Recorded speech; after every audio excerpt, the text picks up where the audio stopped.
Hello, beautiful. Happy Mondays. Welcome to Mondays with Mori. If this is the first time you're watching me live, welcome to my world. I'm so honored that you're here. And if you've been watching for a while, say hi, because I would love to acknowledge you for being here with me.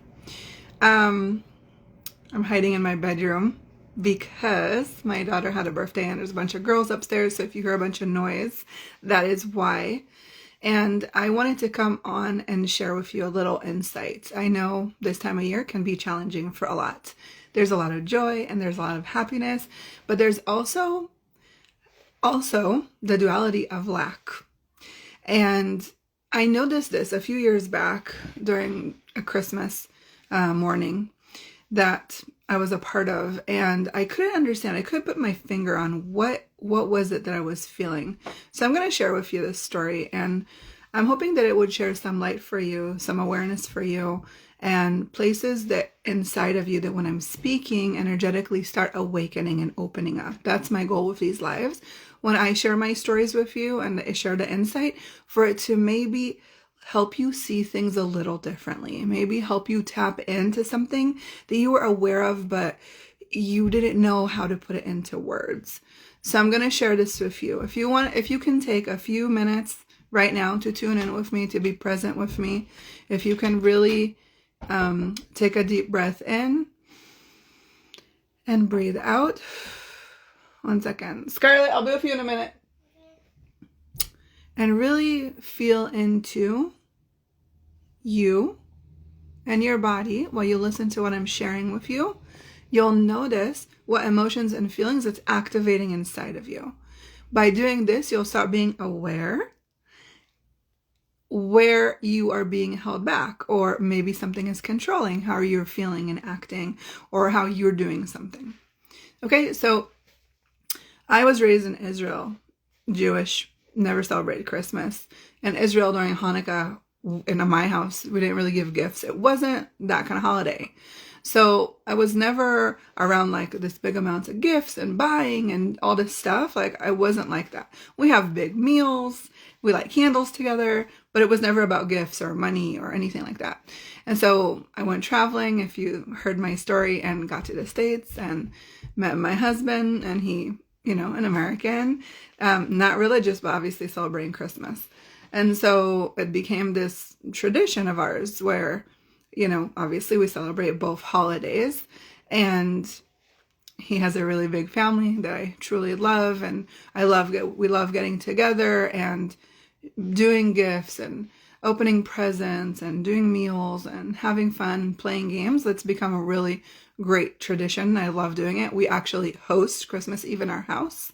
My biggest pet peeve forever was not having a Christmas tree, just because when you're growing up in Israel, it's a very religious symbol. Where for him, it was just part of his tradition. So at this point, we have a Christmas tree for Christmas Eve in our house, and I am able to just look at it and be like, it's just beautiful. It brings light. There's no judgment there. But it took me a while to work through those things, and I had to ask myself, what are those programmings?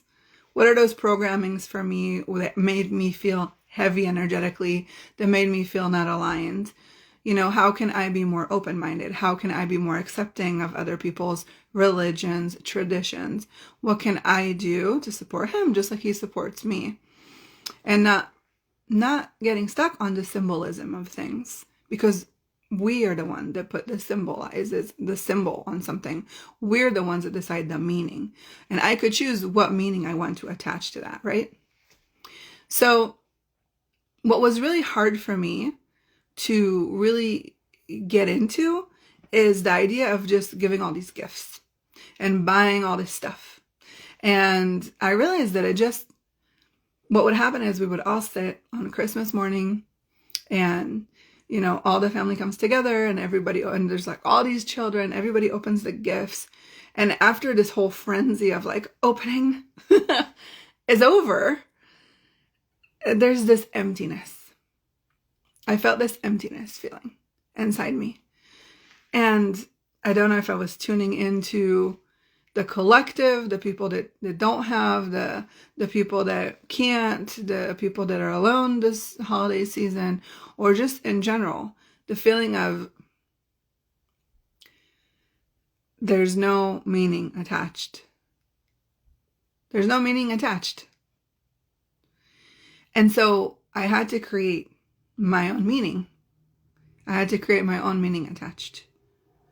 So what does that mean? It means that I started looking for how I can attach myself energetically to something to make me feel alive. So I started with small things, right? My cup of coffee in the morning. Oh my gosh, it's the best thing in the world. The smell, the flavor, that first sip, it just makes my whole body relax. When I step into the shower in the morning and that warm water just touches my body, and it just feels like the best feeling ever. And I feel so grateful to have that.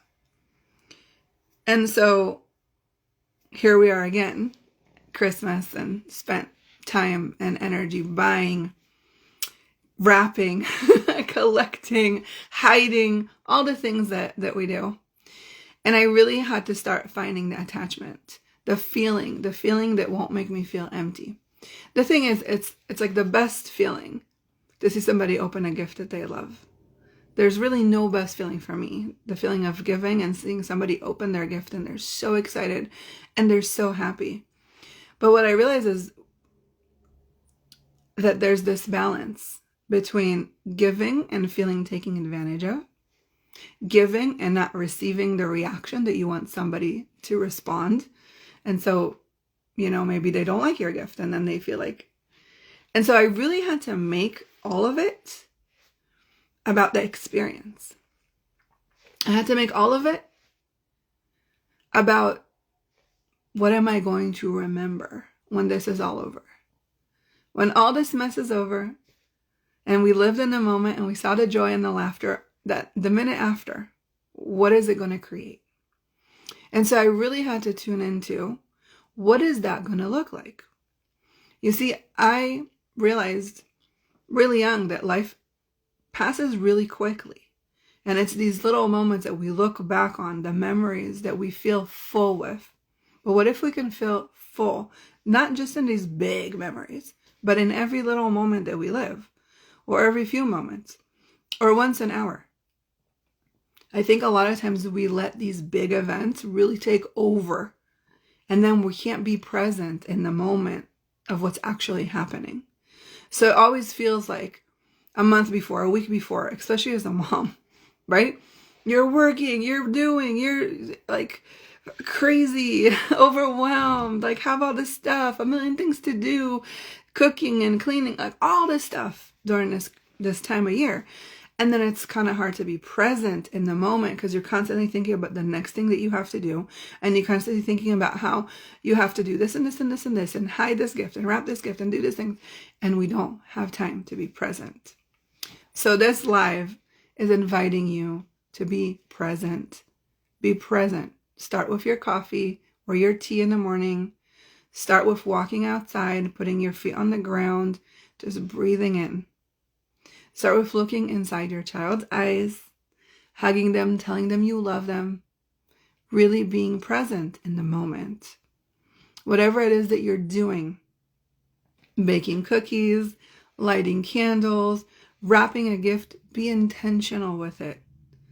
Connect to it for a minute. Why am I doing this? What is the outcome of this? What is it going to look like? How can I make it more meaningful? How can I remember this in a whole different way?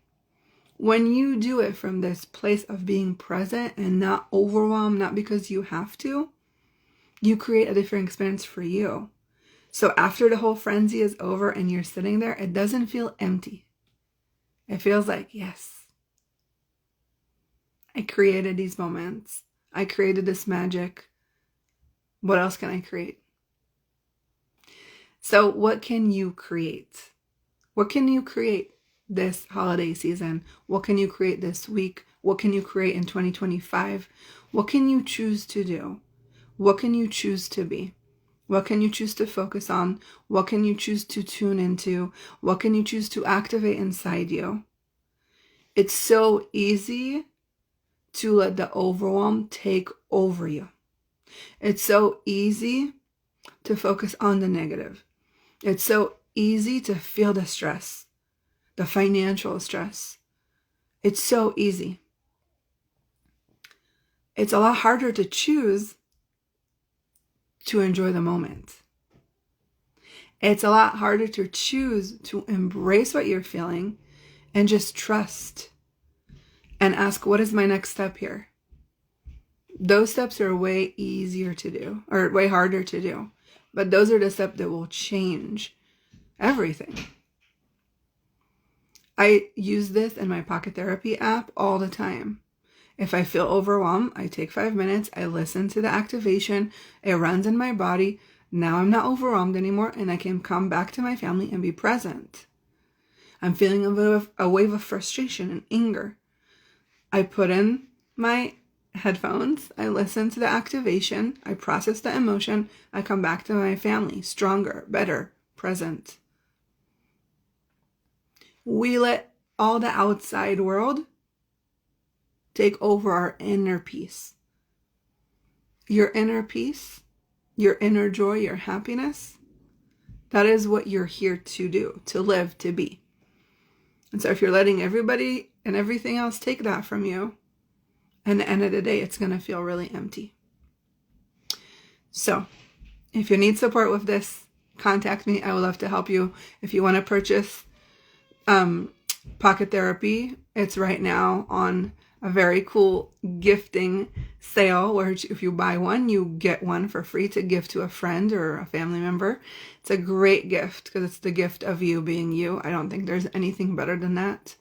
Really choosing to step into who you are and who you came here to be, and not allowing the distractions of the outer world to take over that.